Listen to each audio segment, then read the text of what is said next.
क्या हुआ जब अचानक अयोध्या पहुंचा? सैकड़ों नागों का झुंड, इनका संबंध नागलोक से बताया जा रहा है। आखिर राम मंदिर प्राण प्रतिष्ठा से पहले अचानक इतने सारे चमत्कार क्यों हो रहे हैं? सबसे पहले गिद्धों का झुंड राम मंदिर के आसपास दिखाई दिया, जिसे जटायु के वंशज कहा जा रहा है। लोग इनकी पूजा कर रहे हैं। इसके बाद कुछ भालू अयोध्या में अचानक से देखे गए, जो कि जामवंत का प्रतीक है। लेकिन अब एक ऐसा चमत्कार देखने को मिल रहा है जो अयोध्या के लोगों के लिए ही खतरा साबित हो रहा है। आज की वीडियो में बहुत बड़े रहस्य से पर्दा उठने वाला है। आखिर राम जी का नागों के साथ क्या संबंध है? आखिर प्राण प्रतिष्ठा से पहले इतने सारे नाग एक के बाद अयोध्या में क्यों निकल रहे हैं, वो भी अलग अलग प्रजाति के एल? आगे बढ़ने से पहले अगर आप भी एक सच्चे सनातनी हैं तो इस वीडियो को लाइक करके कमेंट बॉक्स में जय श्री राम जरूर लिखें। 22 जनवरी सोमवार के दिन अयोध्या के नवनिर्मित राम मंदिर में होने जा रही रामलला की प्राण प्रतिष्ठा का सभी देशवासियों को बेसब्री से इंतजार है। राम जी के भव्य स्वागत की तैयारी जोरों शोरों पर है। यह तारीख कोई आम तारीख नहीं है, बल्कि इसके पीछे बहुत ही खास महत्व छिपा हुआ है। आखिर राम मंदिर की प्राण प्रतिष्ठा के लिए 22 जनवरी का समय ही क्यों चुना गया? इसके पीछे का रहस्य जानकर आपके भी होश उड़ जाएंगे। त्रेता युग में प्रभु श्री राम का जन्म अभिजीत मुहूर्त में हुआ था। 22 जनवरी सोमवार के दिन मृगशीर्ष नक्षत्र में अभिजीत मुहूर्त का संयोग बन रहा है। यही कारण है कि इस तिथि को रामलला की प्राण प्रतिष्ठा के लिए चुना गया है। साथ ही यह भी माना जा रहा है कि इस शुभ मुहूर्त में रामलला की प्राण प्रतिष्ठा करने से प्रभु श्री राम सदैव मूर्ति के अंदर विराजमान रहेंगे। लेकिन जैसे जैसे प्राण प्रतिष्ठा का समय नजदीक आ रहा है, वैसे वैसे अलग अलग प्रजाति के नाग अचानक ही अयोध्या में प्रकट हो रहे हैं, जो कि अयोध्या वासियों के लिए खतरा बनते जा रहे हैं। लेकिन गिद्धों का और भालुओं का संबंध तो प्रभु श्री राम से बताया जाता है। उन्होंने रामायण में उनकी सहायता भी की थी। लेकिन इन नागों का श्री राम के साथ क्या संबंध है? आज की वीडियो में इस रहस्य से पर्दा उठने वाला है। चौंकाने वाली यह है कि इनमें दो प्रजाति के नाग अलग अलग क्षेत्र में बार बार निकल रहे हैं, जिनका संबंध वासुकी और तक्षक नाग के साथ जोड़ा जा रहा है।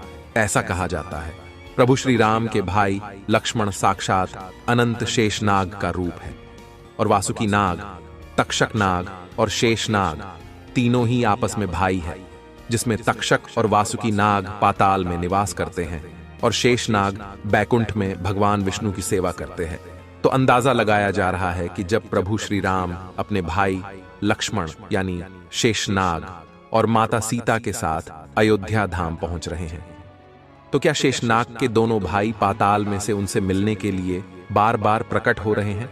दोस्तों, यह रहस्य बहुत बड़ा है, क्योंकि अयोध्या के क्षेत्र से जब एक सांप को पकड़कर सुरक्षित इलाके में छोड़ा जाता है, तो वही सांप पुनः राम मंदिर परिसर में भी देखा जाता है, जिससे कई बार मजदूरों को भी काम करने में भय महसूस होता है। लेकिन जय श्री राम का नाम उन्हें हिम्मत देता है। आप भी नीचे कमेंट बॉक्स में जय श्री राम जरूर लिखें। लेकिन दोस्तों, प्रभु श्री राम का नागलोक के वीडियो के साथ क्या संबंध है?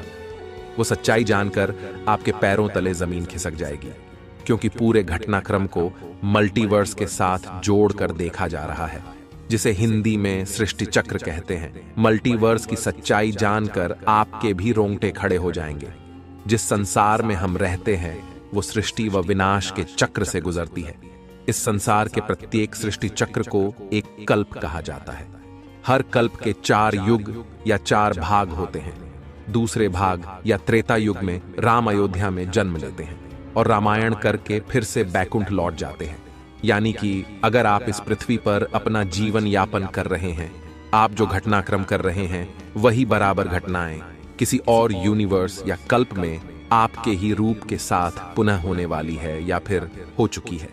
आगे मल्टीवर्स की सच्चाई को साबित करने के लिए एक ऐसी पौराणिक घटना आपको बताएंगे, जिसे जानने के बाद आपको भी मल्टीवर्स की सच्चाई पर यकीन होने लगेगा। इस दुनिया में केवल 3 विद्वानों को मल्टीवर्स को देखने की और उनमें जीने की, टाइम ट्रैवल करने की इजाजत दी गई है। जिसमें पहले है वासुकी नाग, दूसरे हैं तक्षक नाग और तीसरे हैं काकभुशुंडी देव। तक्षक और वासुकी नाग के बारे में हम आपको बता चुके हैं, लेकिन सवाल उठता है आखिर काकभुशुंडी कौन है और आखिरी इन्हें प्रभु श्री राम ने अमर कैसे बनाया। वेदों और पुराणों के अनुसार काकभुशुंडी ने 11 रामायण और 16 महाभारत देखी हैं। वह कल्प के अंत तक अपने शाश्वत स्वरूप में जीवित रहेंगे। भगवान राम ने ही काकभुशुंडी को अमर बनाया था। कौए के रूप में अपने एक जन्म के दौरान काकभुशुंडी की मुलाकात बालक राम से हुई। प्रभु खेल रहे था और उसने उसे पकड़ने की कोशिश की। समय आने पर काकभुशुंडी को भगवान के मुख के दर्शन हुए। बालक राम के मुख में आकाश गंगाओं और ब्रह्मांड को देखने के बाद काकभुशुंडी ने भगवान राम से दूर उड़ना बंद कर दिया और उनके पास लौट आए। काकभुशुंडी ने भगवान राम को न पहचानने के लिए क्षमा मांगी। भगवान ने उन्हें दिव्य मुस्कान दी और काकभुशुंडी से उनकी इच्छा पूछी। काकभुशुंडी ने कहा कि वह भगवान राम के प्रति अपनी भक्ति हमेशा हमेशा के लिए करना चाहते हैं। काकभुशुंडी के प्रेम और समर्पण से प्रसन्न होकर भगवान राम ने उन्हें आशीर्वाद दिया कि काल काकभुशुंडी को नहीं मार सकता और वह इस कल्प के अंत तक जीवित रहेंगे, जिसके बाद सृष्टि के 27 चक्रों तक जीवित रहे। उन्हें अमरता का वरदान प्राप्त हुआ। वे कौवे के रूप में जीवित रहे क्योंकि उन्हें भगवान राम के निकट रहने का अवसर मिलता। जब भी भगवान राम का जन्म होता है, वह अयोध्या जाते हैं और भगवान राम को एक बच्चे के रूप में बड़े होते और खेलते हुए देखते हैं। यह भी हो सकता है काकभुशुंडी अयोध्या में भी हाल फिलहाल मौजूद हो और राम मंदिर के निर्माण कार्य को अपनी आंखों से देख रहे हो। यानी कि यह तीनों विद्वान अपनी मर्जी से किसी विकल्प यानी यूनिवर्स में जा सकते हैं, टाइम ट्रेवल कर सकते हैं। और अयोध्या में अचानक से नागों का पाया जाना, वो भी राम मंदिर प्राण प्रतिष्ठा से पहले, तो इनका संबंध भी वासुकी और तक्षक नाग से लगाना गलत नहीं होगा। इन नागों के दर्शन मात्र से भक्तों का उद्धार हो जाता है। लेकिन कई लोग होंगे जो अभी भी मल्टीवर्स यानी सृष्टि चक्र को मानने को तैयार नहीं होंगे। लेकिन आगे हमें कैसे कहानी, एक ऐसी सच्ची कहानी आपको बताने जा रहे हैं जिसका संबंध रामायण से जुड़ा है, और इसे जानकर आपको विश्वास हो जाएगा कि मल्टीवर्स वास्तव में होता है। जिस तरह दुनिया में आने वाला हर इंसान की मृत्यु निश्चित होती है, उसी तरह इंसान रूप में जन्म लेने वाले भगवान के अवतारों का भी इस धरती पर एक निश्चित समय है। वो समय समाप्त होने के बाद उन्हें भी अपने प्राण त्याग करके अपने लोक वापस लौटना पड़ रहा था। उसी प्रकार भगवान श्री राम भी इस लोक को छोड़कर वापस विष्णु लोक गए। भगवान श्री राम के मृत्यु में सबसे बड़ी बाधा उनके प्रिय भक्त हनुमान थे, क्योंकि हनुमान के होते हुए यम की इतनी हिम्मत नहीं थी कि वो राम के पास पहुंच चुके। लेकिन स्वयं श्री राम से इसका जो हल निकाला वो मल्टीवर्स यानी सृष्टि चक्र के साथ जुड़ा हुआ है। एक दिन राम जान गए कि उनकी मृत्यु का समय हो गया था। वह जानते थे कि जो जन्म लेता है उसे मरना पड़ता है। उन्होंने कहा कि यम को मुझ तक आने दो, मेरे लिए वैकुंठ, मेरे स्वर्गिक धाम जाने का समय आ गया है। लेकिन मृत्यु के देवता यम अयोध्या में प्रवेश करने से डरते थे, क्योंकि उनको राम के परम भक्त और उनके महल के मुख्य प्रहरी हनुमान से भय लगता था। यम के प्रवेश के लिए हनुमान को हटाना जरूरी था, इसलिए राम ने अपनी अंगूठी को महल के फर्श के एक छेद में से गिरा दिया और हनुमान से इसे खोजकर लाने के लिए कहा। हनुमान ने स्वयं का स्वरूप छोटा करते हुए बिल्कुल भंवरे जैसा आकार बना लिया और केवल उस अंगूठी को ढूंढने के लिए छेद में प्रवेश कर गए। वह छेद केवल छेद नहीं था, बल्कि एक सुरंग का रास्ता था जो सांपों के नगर नागलोक तक जाता था। हनुमान नागों के राजा वासुकी से मिले और अपने आने का कारण बताया। वासुकी हनुमान को नागलोक के मध्य में ले गए, जहां अंगूठियों का पहाड़ जैसा ढेर लगा हुआ था। वासुकी ने कहा, यहां आपको राम की अंगूठी अवश्य ही मिल जाएगी। हनुमान सोच में पड़ गए कि वो कैसे उसे ढूंढ पाएंगे, क्योंकि ये तो भूसे में सुई ढूंढने जैसा था। लेकिन सौभाग्य से जो पहली अंगूठी उन्होंने उठाई वो राम की अंगूठी थी। आश्चर्यजनक रूप से दूसरी भी अंगूठी जो उन्होंने उठाई वो भी राम की ही अंगूठी थी। वास्तव में वो सारी अंगूठी जो उस ढेर में थीं, सब एक ही जैसी थी। इसका क्या मतलब है? वह सोच में पड़ गए। वासुकी नाग बाले, जिस संसार में हम रहते हैं वो शुरू भी होता है और प्रलय के साथ उसका अंत भी हो जाता है। प्रत्येक कल्प में चारों युग आते हैं और समाप्त भी होते हैं, और हर सतयुग के अंत में एक वानर इस अंगूठी का पीछा करता है और पृथ्वी पर राम मृत्यु को प्राप्त होते हैं। इसलिए यह सैकड़ों हजारों कल्पों से चली आ रही अंगूठियों का ढेर है। सभी अंगूठियां वास्तविक हैं। अंगूठियां गिरती रहीं और इनका ढेर बड़ा होता रहा। भविष्य के रामों की अंगूठियों के लिए भी यहां काफी जगह है। हनुमान जान गए कि उनका नाग लोक में प्रवेश और अंगूठियों के पर्वत से साक्षात कोई आकस्मिक घटना नहीं थी। यही मल्टीवर्स का रहस्य था। यह राम जी का उनको समझाने का मार्ग था कि मृत्यु को आने से रोका नहीं जा सकेगा। राम मृत्यु को प्राप्त होंगे, संसार समाप्त होगा, लेकिन हमेशा की तरह संसार पुनः बनता है और राम भी पुनः जन्म लेंगे। इस घटना के बाद प्रभु श्री राम सरयू नदी में समाहित हो गए। उनके साथ अयोध्या का एक एक वासी भी सरयू नदी में समाहित हो गया। यहां तक कि कीट पतंगे और अयोध्या के पशु पक्षी भी सरयू नदी में समाहित हो गए।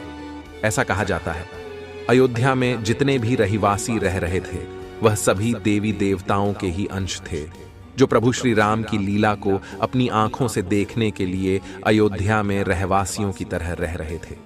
जब रामायण काल पूरा हुआ तो वह भी प्रभु श्री राम के साथ अपने अपने धाम लौट गए। मात्र अयोध्या का भूभाग ही बच गया और वर्षों तक यह भूमि यूं ही पड़ी रही। बाद में श्री राम के पुत्र महाराज कुश ने अयोध्या को फिर से बसाया। इसका वर्णन कालिदास के ग्रंथ रघुवंश में मिलने की बात कही जाती है।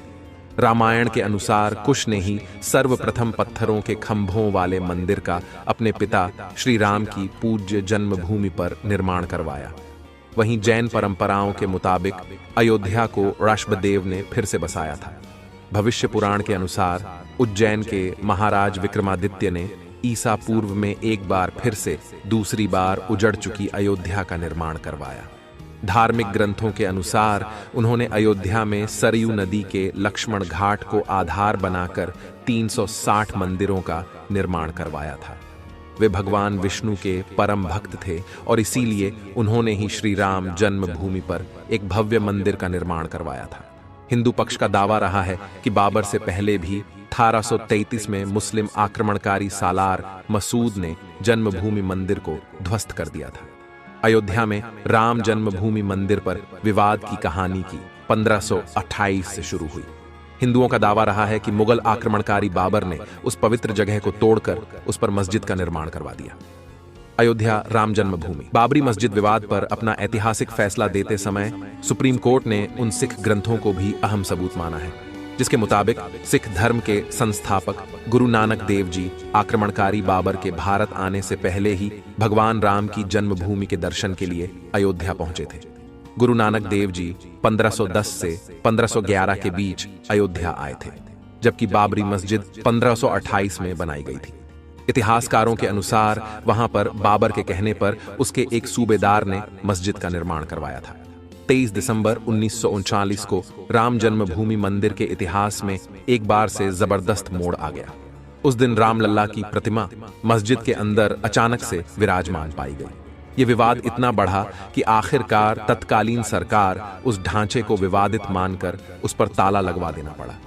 ढांचे के अंदर नमाज रुक गई, लेकिन बाहर राम चबूतरे और परिसर के बाकी हिस्सों में पूजा अर्चना निरंतर चलती रही।